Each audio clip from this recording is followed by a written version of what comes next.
انت يا واد يا اسماعيل، اطلع يا واد، مالكش دعوه بالست دي، لقطع رقبتك. الله الله الله الله، ايه اللي بتعمليه ده يا ام اسماعيل؟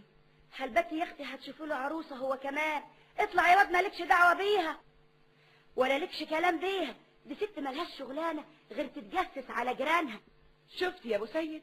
قال انا يا اخويا بستقصى عن اسرارهم، وقال ايه الواحد لازم يسال عن صحتهم وصحه سلامتهم، لكن ما يتقصاش عن اسرارهم. أيوة انا يا غلطانه، ده انا قصدي اطمن عليهم يا ابو سيد. تطمني على مين؟ الحقيقه بامبا شيء مش ظريف ابدا اللي بيحصل ده. يعني ايه بقى يا ابو سيد؟ يعني الواحد يسال عن صحه جيرانه ما قلناش حاجه، يطمن عليهم ما قلناش حاجه، لكن ما يسالش طابخين ايه النهارده، عاملين ايه النهارده، اتخانقوا مع بعض ولا ما اتخانقوش. البيوت اسرار يا بامبا، ثم عيد تحاولي تعرفي اسرار البيوت. امال السؤال عن جيراننا واجب ما قلناش حاجه، لكن محاوله معرفه اسرار الناس عيب يا بامبا.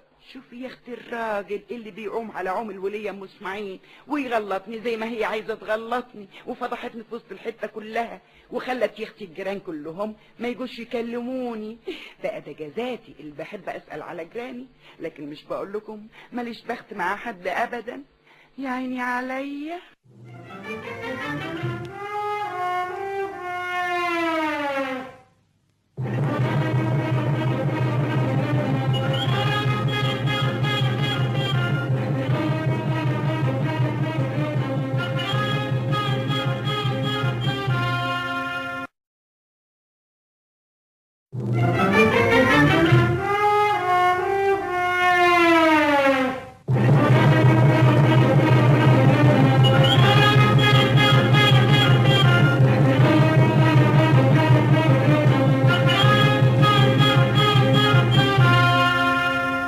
الراجل ابو سيد ده يا اختي له حالات زي القوطه المجنونه، كل يوم بسعر.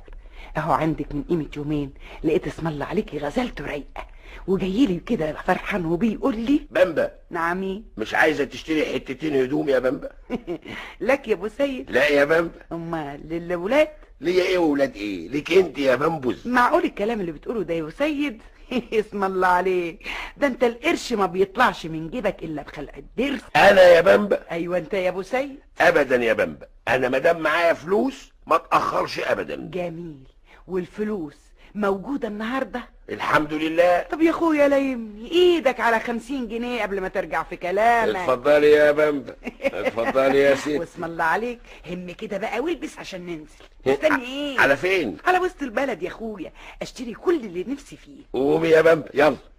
ونزلنا يا حبيبتي على وسط البلد، ودخلت لك على محل من بتوع الأقمشة اللي تشرح القلب، وقعدت يا حبيبتي انقي، واللي يعجبني